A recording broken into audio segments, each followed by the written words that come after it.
Great to see everyone here. Excited to jump into it. Byron, I figured would love to just have you tell us a little bit about yourself, your early career, and kind of 12 below and what you guys focus on, and then happy to kind of jump into some questions on the environment. Hey everyone, it's great to be here. Appreciate the time. Hello. Just as some background on 12 Below, we're an early stage investment firm. We've been around for a couple years. We mostly only focus at the pre-seed and seed stage, so we're typically partnering with founders very much when they just have the beginnings of their idea. Often there's no code or product written. And we partner with them over, if it takes 10 or 20 years to kind of fulfill that vision.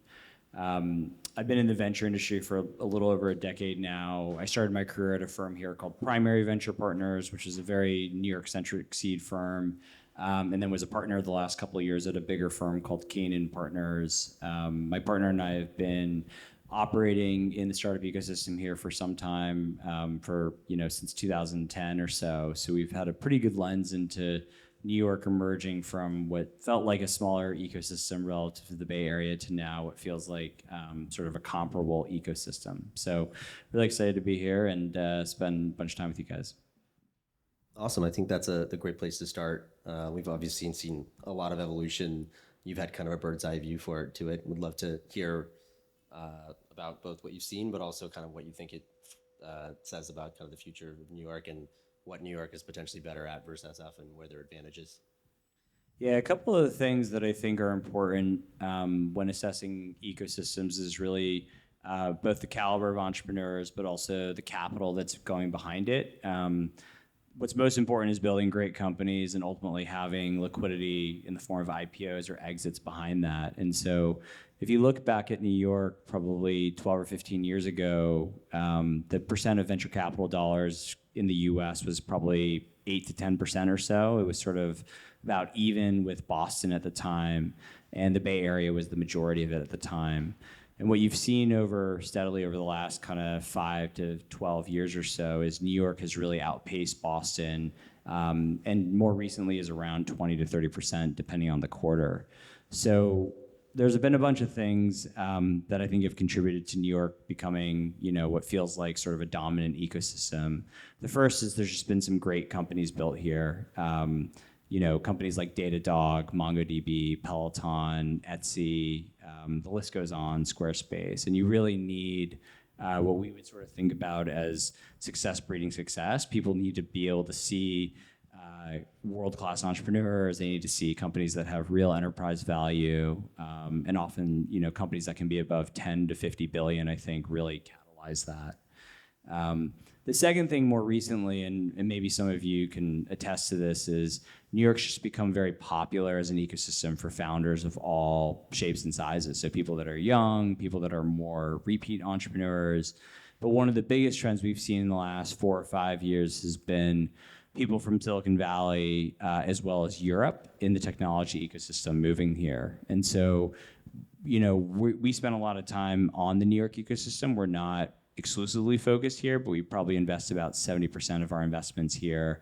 And probably the most fascinating thing has been seeing people who could have built or were living in London or Berlin or the Bay Area and choosing to move here, build their idea, their team, raise capital here. And that's just something that wasn't really in existence 5 or 10 years ago. I think there's a lot of lifestyle aspects about New York that are really appealing compared to the Bay Area. But the other dimension that I think is not as well known is that if you want to build a great company, getting to 10, 50, 100 million probably isn't great enough. It's more thinking about how do you get to $1 billion to $5 billion of revenue. And one of the biggest things that was sort of not a consensus idea was that you could build $1 billion revenue company in New York about 15 years ago. And that since has been disproven by a number of companies. But the most important thing is that you can actually scale the talent here to get there. I think the common view 10 or 15 years ago is that you could hire a CRO to get you to 100 or 150 million, but then the company would tap out. And I think what you've seen now is that there's amazing world-class talent to build, a public company level management team. And I think that's really opened the floodgates for founders at the earliest stages to want to rethink if they can build a big company here versus the Bay Area. Yeah, it makes a lot of sense. You clearly focus at the very early stages. I think there's a lot of founders in this room, and as well as a lot of folks that are thinking about being founders. Quick kind of show of hands, current founders. And then people thinking about it. Okay, so clearly we've got the right audience here. I'm sure folks would love to understand a little bit about what you look for kind of at the early stages and kind of how you make investment decisions around the ideas that they're putting in front of you.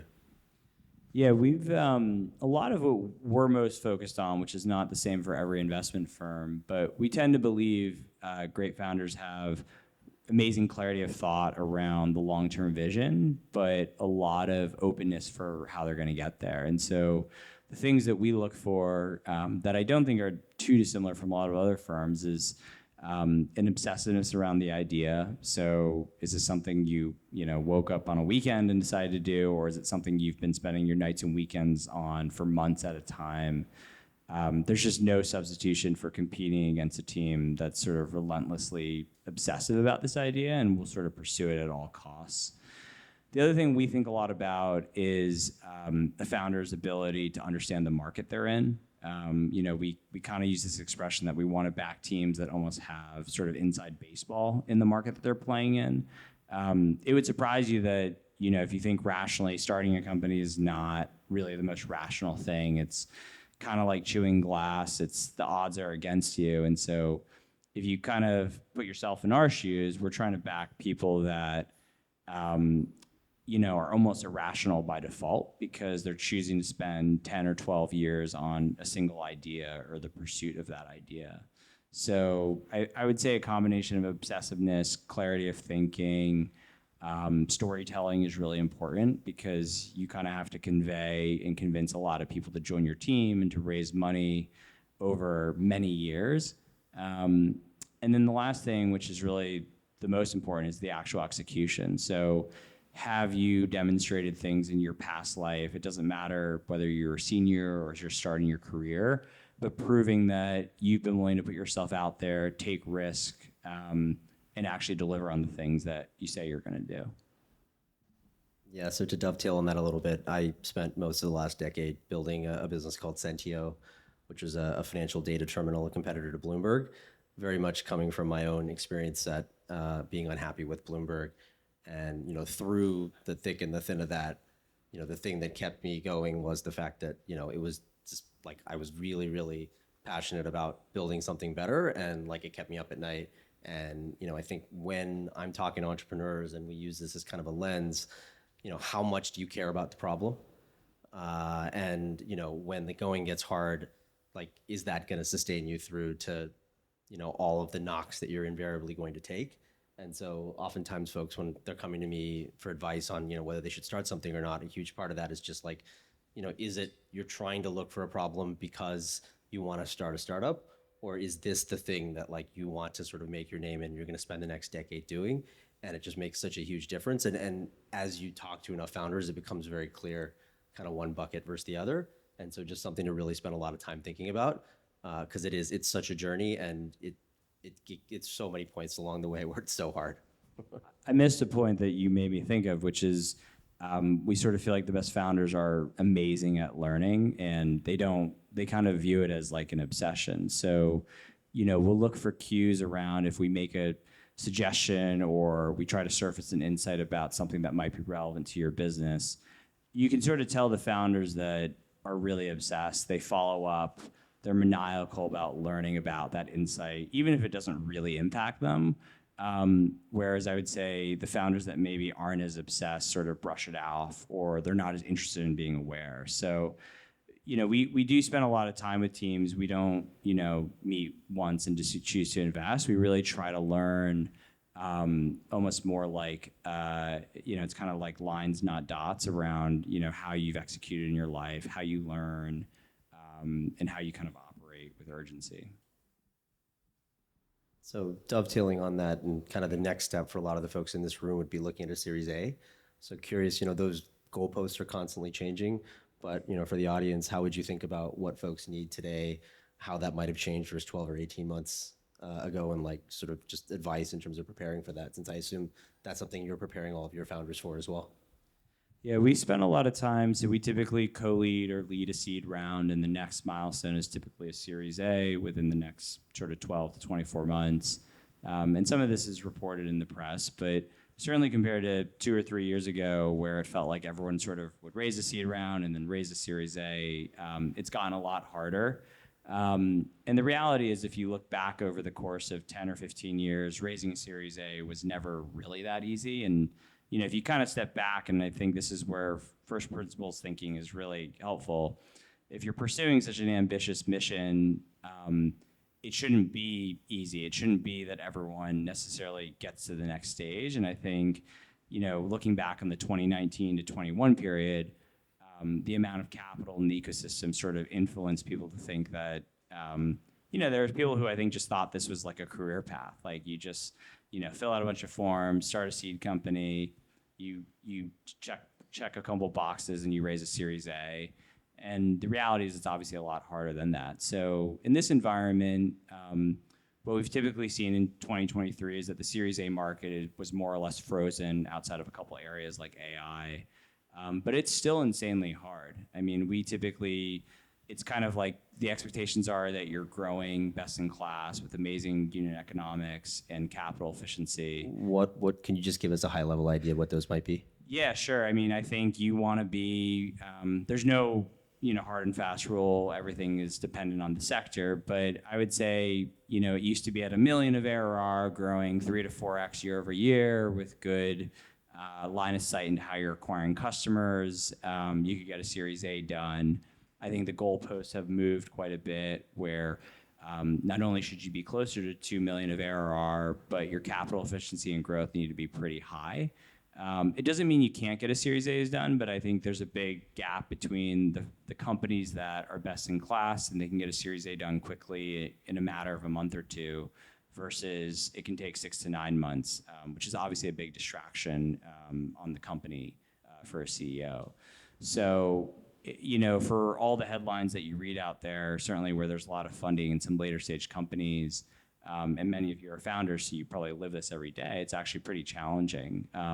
So the thing that we spend a lot of time with companies that we're either involved with or even ones where we're just friends with the founders is really what you prove on the capital you have and you burn is really important. It's never been more important to say, here's what I've done on X amount of capital in the last 12 months, as opposed to just thinking about where I am today. So capital efficiency, growth, and I think just the clarity of, one benefit of less capital today is that there's fewer competitors in most markets, and so you don't have 12 exact copycats chasing you.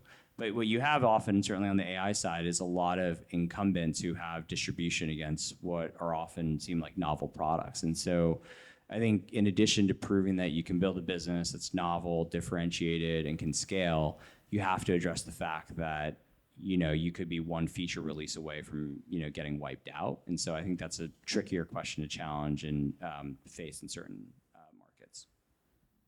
So that's a nice transition to the topic on everyone's mind, which is AI. Would love to just start by just getting your take on, do you have an overall thesis on how you think the markets are going to play out and, value at the foundational layer versus at the application layer? And then I'm sure we can have a bunch of other questions on that line. Yeah, we try to study, first and foremost over the long run, we think the breakthroughs today with LLMs, and there will be a number of others we think is really exciting. I mean, nothing kind of, for my partner and I, when we talk about things we're excited about, it's hasn't felt like this in a while. And so the technology feels like there's a real breakthrough that's going to change the products that can be built. I think that's balanced out by that we're incredibly early in this cycle. And we do try to study sort of historical cycles, whether it's mobile computing, PC, over the last kind of 50 or 60 years. And it's not to say that every cycle is going to look the same. But I think historically what you often see is there's very much a sort of frenetic hype phase initially, and there can be some great winners that you have to be really careful about selecting. But I would say our general view is that AI is probably something on the whole, that benefits a lot of the incumbents with distribution. It's not a new form of distribution in the same way the iOS store was in 2009. And typically what you see is that when a new technology opens up distribution, that's typically when you can see startups have a bit more of a chance because they can sort of build their brand and presence and user base very quickly. And what you see in a lot of AI today, certainly the use cases around LLMs, is that a lot of the distribution sits with Google, Microsoft, and certainly OpenAI today. So I think at a high level, we're very optimistic about the potential for AI over the long run. I think it's going to be very disruptive, and overall, consumers and businesses are going to be better off. But given when you kind of think about certainly ChatGPT, close to 18 months ago, we're probably a little bit more conservative compared to some other investors in that we think this could take 10 or 15 years. And if you have that point of view, then it behooves you to sort of be careful about when and where you want to make investments. On the point around kind of where the value chain kind of will unfold, I think we tend to believe when you see a technology dropping in cost so dramatically, it's a little bit scary. It's not to say we don't think foundational models will be good investments, but there's certainly swings that some firms have chosen to make. I think what we typically have seen, and you can use kind of iOS and Android as parallels, is that typically the application layer, so the products and services built on top of the enabling technology, have captured a lot of value as well. And so we probably spend more of our time there and thinking with a longer term lens around where there might be places to make investments that feel a lot more defensible over the long run. The last thing I'd say is that there's been a tremendous amount of money that's gone into LLMs, and then the second bucket where, and maybe some of you are building here, which is really the infrastructure layer. And these are all the picks and shovels for developers and product managers and designers to kind of take advantage of this technology. And we think that's an area where there will be some money to be made, but it's also an area that's changing very quickly because the model composition and structures are changing very fast. So I think stepping back, it's very exciting. As an investor, you have to be really careful. And I think, it behooves you to kind of ask yourself the question around, you manage a public fund, there's a lot of great large public companies out there that are going to benefit immensely from this shift. And so even though we don't do public stuff, we're very sensitive to balancing why something might be a great early stage private investment versus if most of the market cap's going to be won by large public companies. Simple answer is just Jensen wins no matter what. Yeah, in the short term, yes. Bunch of interesting points there. I guess the first one I'd make is thinking about it as an entrepreneur. Ultimately, your big advantage versus incumbents is always speed, and it really feels like AI is giving you a huge additional advantage to be able to move that much more quickly, both in terms of how quickly you develop, what your marketing and sort of distribution strategy is, but especially just around having superpowers much faster and being able to get them to market much faster than the incumbents will. I think one interesting thing that we're seeing kind of on the public market side to sort of compare is just this quarter, you had Workday, Salesforce, and UiPath all stocks down 20, 30%, because essentially what they came and told you was essentially that, I don't know if it's just me, but they told us that the sales cycles are getting pushed out really massively. They didn't, if you read between the lines and you talk to sort of folks in the industry, what we're finding is lots of buyers who typically would just say, okay, I'm going to buy more of Workday's modules, I'm going to buy more of Salesforce's modules, have actually said, let's pause and let's see what happens with AI.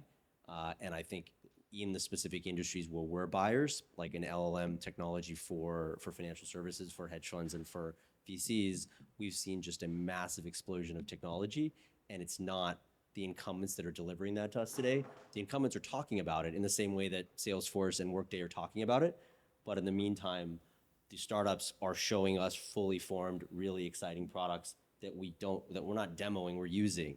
And so I think that advantage is really going to get pushed in this cycle, but that's always the advantage that you have as a startup, is just to be able to move more quickly and not have sort of, all the incumbent infrastructure that you have to deal with. So I think that part of it really gets me very excited.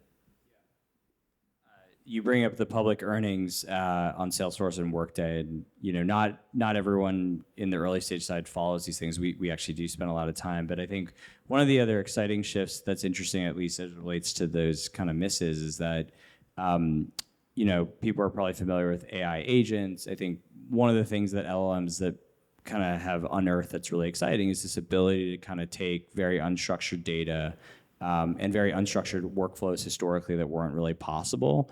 And I think we're very early, but they're starting to see the beginnings of them being able to handle more complicated workflows, things that almost replicate what would be a skilled human in a job. And so to connect this back to some of the earnings misses, I think one of the challenges is that people, certainly Mark Benioff cited, that there's fewer seats. And so the historical software model was to sell based on seats. And I think some of you may be working on this, but one of the more exciting things we've seen on the early stage side is teams that are building products in the form that look like agents, where they're more or less doing a portion or more than a portion of a human's role in some kind of industry or workflow. And they're, rather than pricing based on seats, they're pricing almost closer to what a human would cost. But with all the benefits of not managing a human, it's not a fixed cost, it's a much higher margin and probably more affordable. So I think we're very early in that cycle, but I think that's where the convergence of the early stage technology and some of the disruption we're seeing is coming up against some of the incumbents like Workday and Salesforce, where these are monolithic, very large enterprise solutions, and we're seeing very nimble founding teams get enterprise contracts way faster than we would have seen 5 or 10 years ago. So it's very exciting. It's hard to navigate because there are some incumbents that I think are actually quite skilled, but it creates a lot of excitement for both founders and investors right now. To drill down.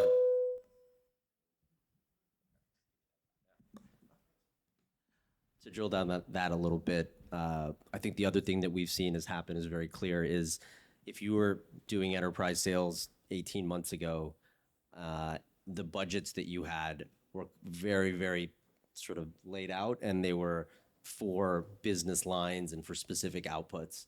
And I think what's happened over the last 12 months is like the frenzy comes all the way down to like the CEO, is talking to his board and they're asking, hey, how are you using AI? What's the impact?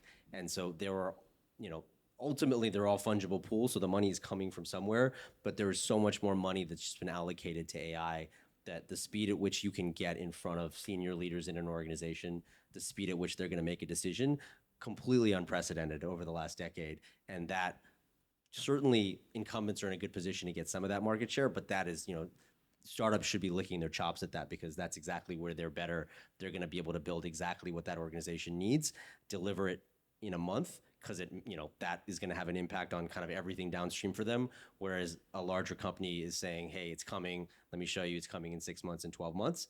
And so it's a huge, huge advantage in that sense too.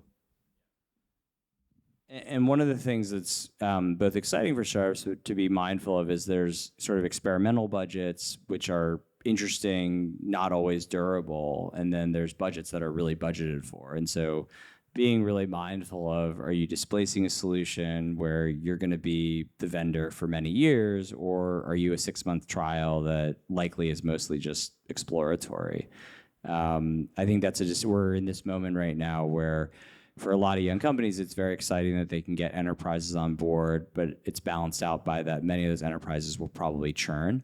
But without a doubt, I think it's been impressive and beyond kind of our expectation of how fast some young companies are getting the attention of enterprises. And I think the one thing that's important, I think, for people to not forget is that you still have to deliver a return to customers. I think a lot of people, I think, just assume that because they put AI in their name or they market a product as AI, that somehow the pricing power is there. But ultimately, great products kind of retain and not so great products don't retain. And one of the ways to kind of think about this is going back to the NVIDIA comment is like there's, hundreds of billions of dollars spent on H100s right now and other, transformer architecture. But that CapEx has to have a return at some point. And so even if you're a tiny startup that's borrowing compute, the underlying technology doesn't really do a whole lot for you unless the customer actually sees a material return against their, substitute product. And so we're just kind of in this moment where there's a lot of frenzy because of the public stocks are running up, and it seems like NVIDIA is beating every quarter. But just remember that, NVIDIA has a high margin. They make their money in that quarter, whereas all the underlying, software and applications on top, are being built right now. And so it's very possible that some of that will slow. And I think the people that are really focused on the return of their product are going to be fine. But the people that are kind of just chasing AI for the sake of it are probably going to find themselves in a tougher spot. Should we open it up to questions? I had a question about, you mentioned that some incumbents are doing well. What are some incumbents that comes to mind that says that they're doing well, they're executing the AI strategy well? And as a bonus, if you have incumbents in the financial services sector, I'd love to know those ones.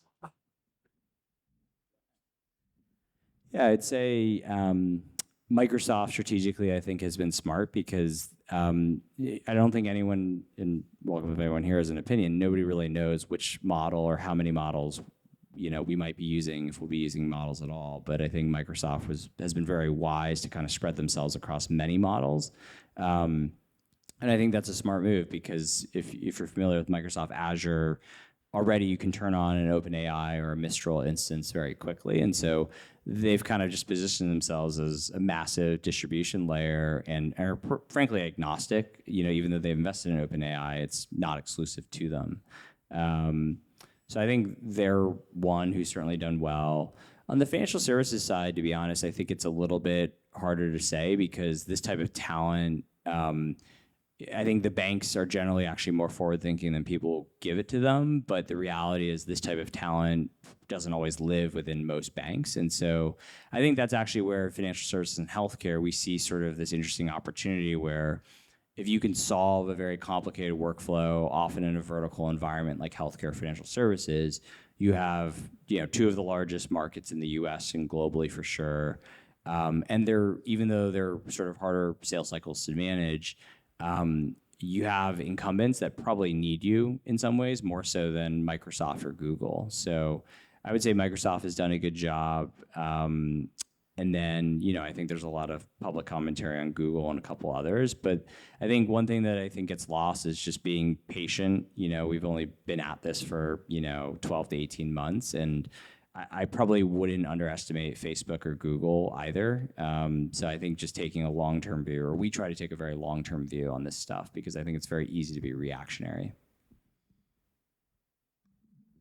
To add to that, I think I'll take the other side of that with Google specifically.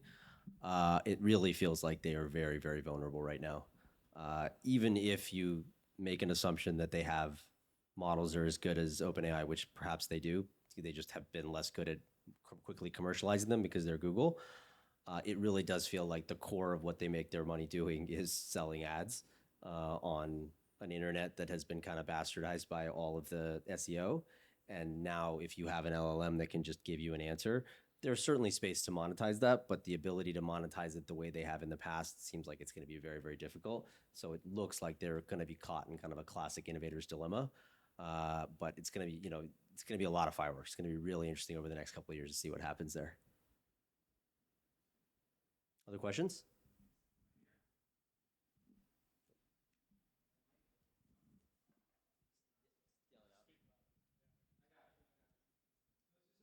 I was thinking about this week that really interests me when it comes to like Gen AI. And it's the absurd valuation that I'm seeing. Two examples. A big example and a smaller example. One was Elon Musk's new AI company. They raised $1 billion at an insane valuation. And like I think about valuation, right? And it's like the point that you need to reach to raise $1 billion. Like most companies that really go through it spend a decade or more getting to that growth stage. And it's like, I was looking at that company and it's like 6 months old. How the fuck is a 6-month-old company raise $1 billion at a $1 billion valuation with 6 months in their tracker? Now, this is why. Come on. No, one second, 1 second. The second example that is not Elon, right? I met a guy today. I was like at this NASDAQ event, right? And it's like generative AI, bullshit, whatever, smart stuff. And I was like, hey, how much did we raise? And he's like, yeah, we raised $70 million. We just raised our Series B. I'm like, cool, man. How many clients are like, when did you launch? And they're like, oh, we haven't launched. And I'm like, how do you raise a Series B? Because, like seed maybe makes sense, seed extension makes sense.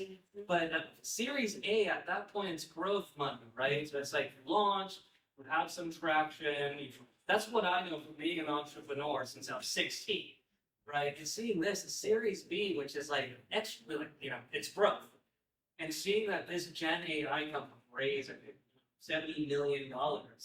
I think he told me at a $55 million valuation. What? What is it that you're doing? Like, you don't have clients, you haven't launched. What is it? How do you know that once you launch, you're gonna get the retention? So I guess that is like, what do you guys think about that? Because I've seen it multiple times. I would point you to a Silicon Valley episode with Russ Hanneman. Don't want revenue. Whatever you do, don't get any revenue. It's a hell of a lot harder to raise then. But I think you're more in it than I am in terms of seriously answering the question. I don't know that I have a good answer for you, and we don't invest like that. So but I'm not judging. But I very much empathize with the perspective. I think stepping back, one way to think about it is there's actually not that much money in private markets. Like the sum of venture and growth, there's maybe 1 to 200 billion a year, which sounds like a lot, but it's actually pretty small within global financial services. And so, if you were to this is a very simplistic answer, but a lot of people who invested in, the companies early before they were on the NASDAQ, like Apple, Google, Akamai, whatever, ServiceNow, there's like trillions of market cap there. And so if you're someone who manages a couple $1 billion out of the 100 billion or the 50 billion that get invested each year, you can only lose one times your money is kind of the expression. But if you're gonna be in the next Apple or something that's $1 trillion, that risk reward is actually, it could be worth it for you. So a lot of that mania, again, I think a lot of it will get lost. And I think a lot of those people are very aware of it, not everyone. But a lot of this just comes down to the risk reward of the firm, the strategy. And the reality is if you're a firm that raises more than $1 billion or closer to $5 billion for each fund, you actually can't afford not to be in one of those companies. Like you could argue like you're not doing your job very well. That doesn't mean you should pay through the moon for it. But that dynamic is what leads to that sort of behavior. And the reality is there's actually a lot of funds with a lot of money right now that have just been sitting. And so without a doubt, there's been a bit of a frenzy on the AI side. This is, for better or for worse, how our markets are built. Anytime there is a new kind of transformational technology, the way it's financed is through frenzies. It's not the best. It's the best system that we have. There's a bunch of other systems that are worse. And so you always end up with excess as part of that. But the net result of that is you do get, like the telecom revolution, and we got the .com era, and, we have mobile, and now we're having AI. And so it's a bit of a frenzy. It's kind of how it works. And then, ultimately, the venture game more so than others, it's a limited number of players.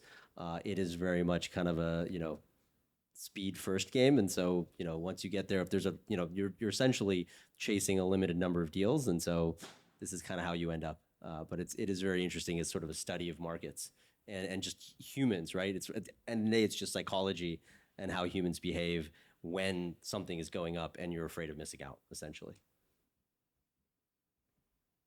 You've talked about healthcare, right? There's a huge opportunity to apply AI in healthcare, but the reality is, a lot of doctors right now even still use fax machine, and like the tech stack of healthcare just falls behind so much compared to other tech industry. So how do you think about like maybe marketing or doing the selling to these like doctors or like nurses, and how to educate them in a way? So what's your take on that?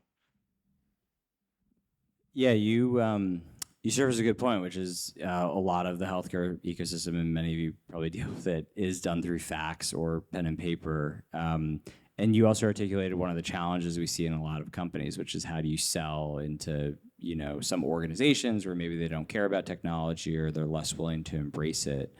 The short answer is what matters in those investments is teams that know how to navigate that sales cycle. So it doesn't always, but often it means, going back to my earlier point, they've kind of have an inside baseball lens into actually how to sell and to get their first couple customers. I think that's often the hardest part at the seed and Series A within healthcare.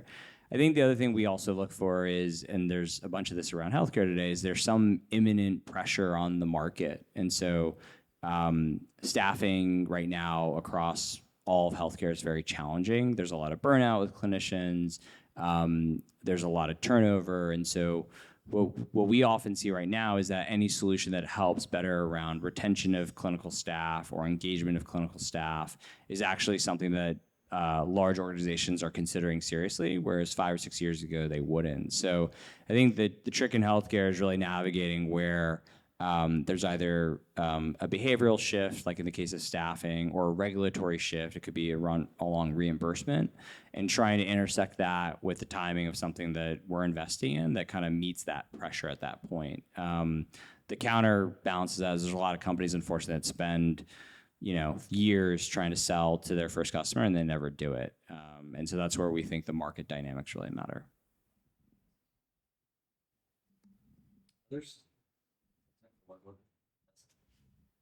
Yeah, I've been like mulling my head about this. So we can all agree we all like innovation, yeah? In this room?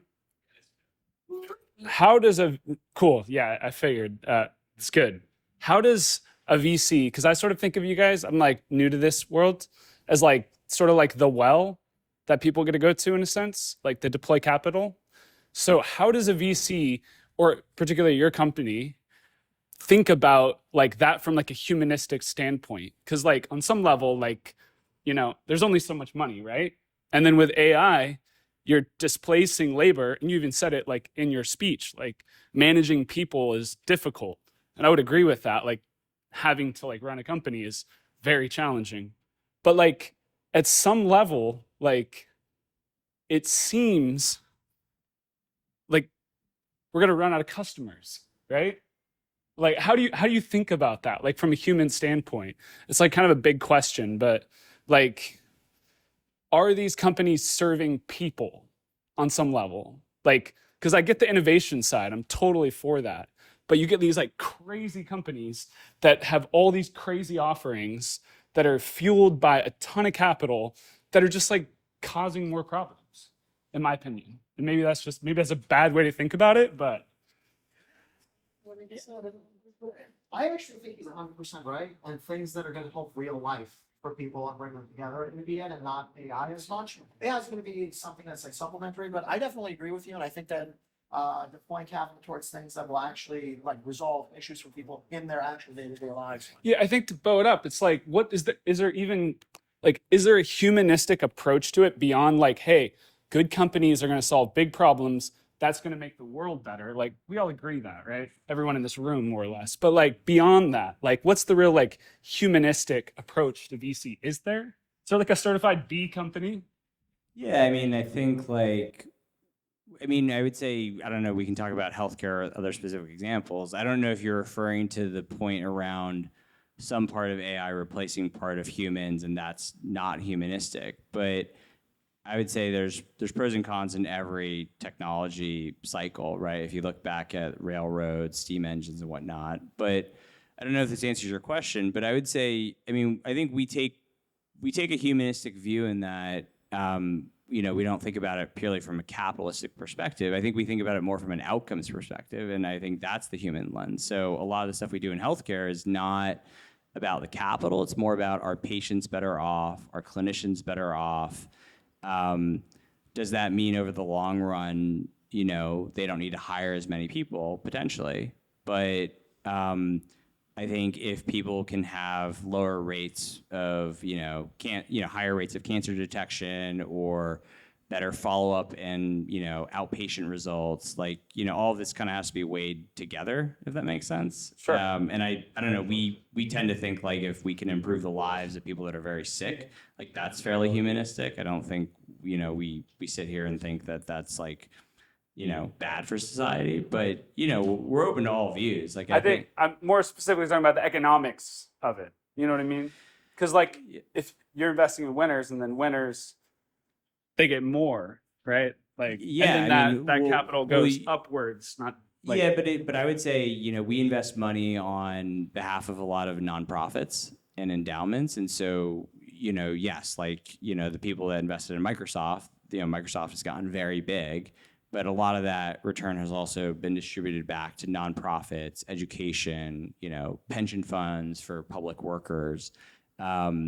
Maybe your question on the B Corp is, are there ways to maybe balance some of the gains over time? And I think some of that is partially offset by the fact that most venture capital firms do work on behalf of nonprofits, but that doesn't really answer the question of, is it equally accessible? And that's something a lot of firms are, thinking about, improving over time. But yeah, I mean, the other point around human and AI, like, I think like we're quite far away from the technology being in a place where people can really be replaced. I would say it's more augmenting things, and so we tend not to think about it so much as, can this piece of technology replace a human, person who works somewhere? It's more, can it make them 50, 100% more productive?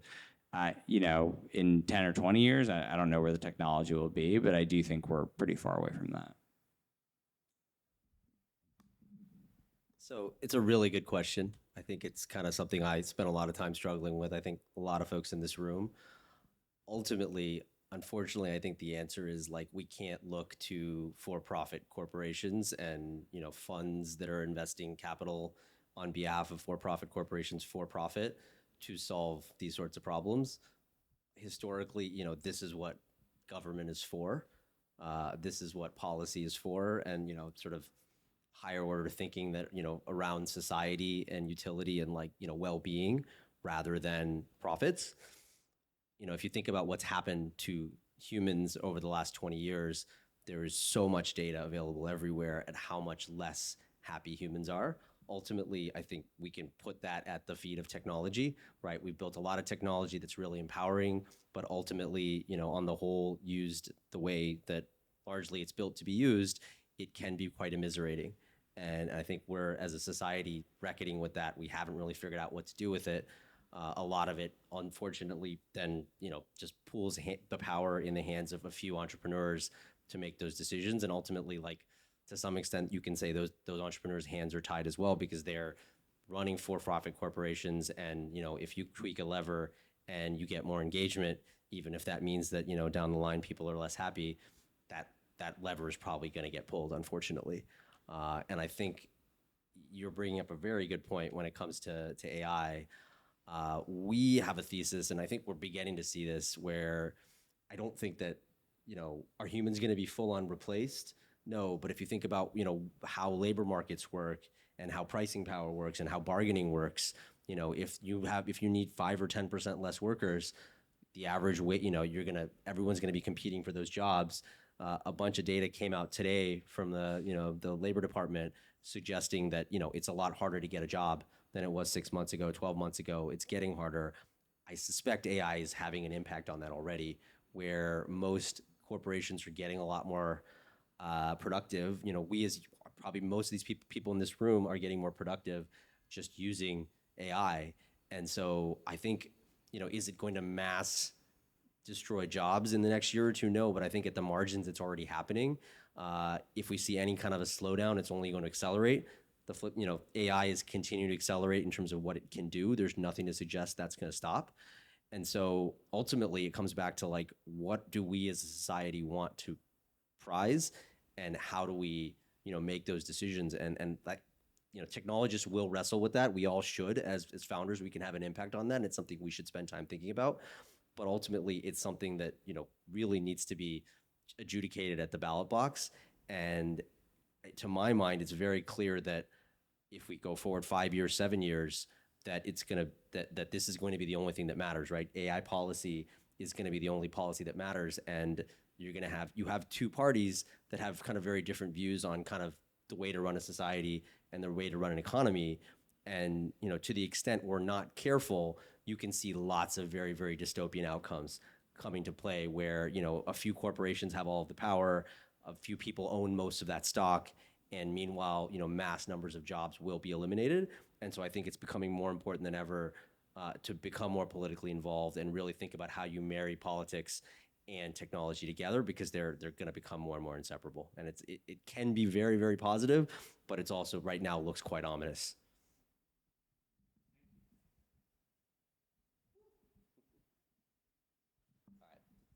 We should not end on that note.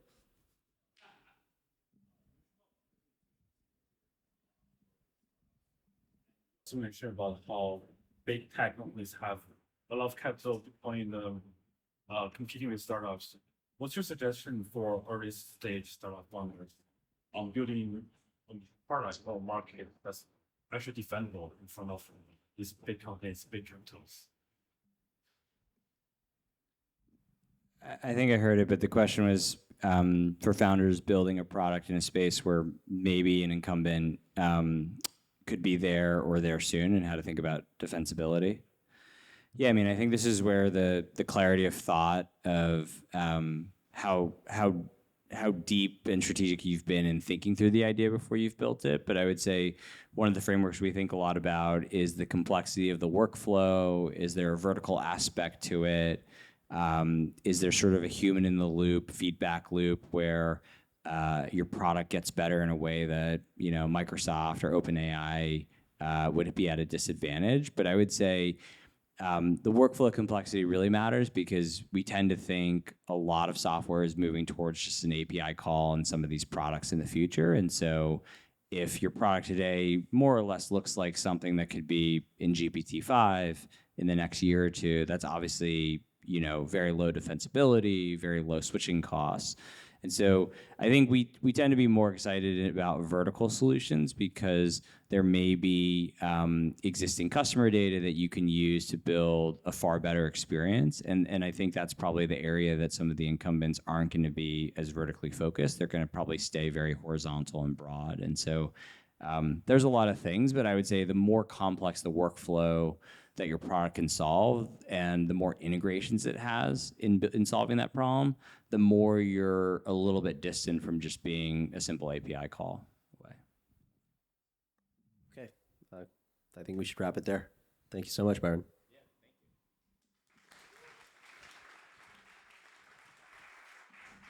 Awesome. Thank you guys so much. Give it up again for Al and Byron, everybody.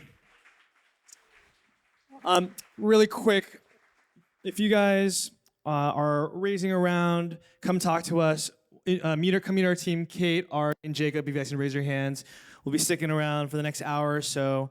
Have some drinks. Thank you again to the Bust Gallery, Josh over there. If you guys want to do an event here, talk to him over there. Thanks to Maxine and Reed again for the art, and hope to see you guys next time. Thank you.